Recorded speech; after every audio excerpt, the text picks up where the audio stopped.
ঢাকা সাত আসলে ঢাকা মহানগর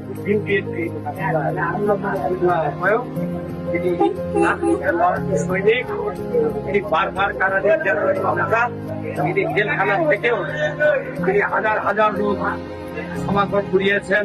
রাজপথে এমন একটা সময় ছিল যে ঢাকা মহানগর অধীনে দক্ষিণের ব্যানারও ধরার কোন লোক ছিল না।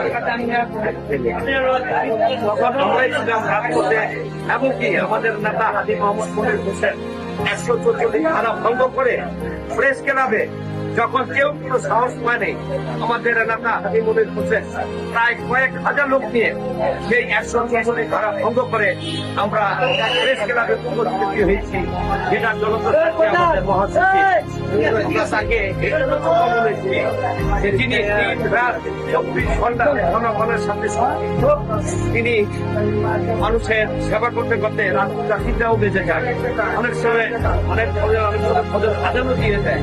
উনি একজন ন্যায় বিচারক, উনি একজন সৎ মানুষ, উনি একজন খুবই সাংগঠনিক লোক। ঢাকার সাত আসলে সাংগঠনিক লোক হিসেবে আমরা ওনাকেই চাই, যিনি বিএনপি নেতা কর্মীদের সুখে দুঃখে সবসময় তিনি পাশে থাকেন। যারা কারাবরণ হয়েছিল তাদের প্রত্যেককে মামলা দাবি করিয়েছেন। আমাদের কামরাঙ্গী অঞ্চলে এমন কোন কর্মী নেই যে ওনার কাছ থেকে সুবিধা পাইনি। তার জন্য আমরা কর্মী বান্ধব এবং ওনার মতো সৎ এবং নির্ভীক রাজপথের সাহসী ওনাকে আমরা ঢাকা সাত আসলে এমপি হিসাবে দেখতে চাই।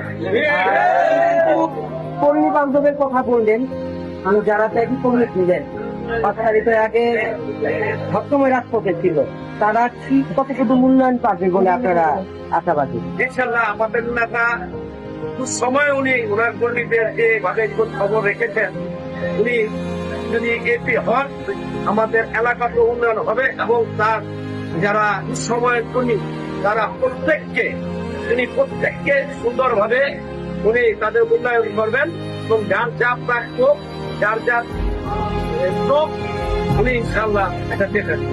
দল থেকে যেই নমিনেশন পাস সবার আগে দল, সবার আগে দিন, আপনারা আসলে কি পাশে দিতে চাচ্ছেন যাতে ঐক্যবদ্ধ থাকতে হবে? জি, আমাদের দেশ নায়ক তারেক রহমান নির্দেশ দিয়েছেন মনোনয়ন যাকে দেওয়া হবে তার সাথে আমরা সবাই মিলে নিতে কাজ করবো। সবাই আমরা দলের আগে চিন্তা করতেছি যে আমাদের মনোনয়ন যাকে দেওয়া হয় আমাদের নেতার নির্দেশ আমরা সবাই মিলে মিশে কাজ করবো। জি, আপনাকে অসংখ্য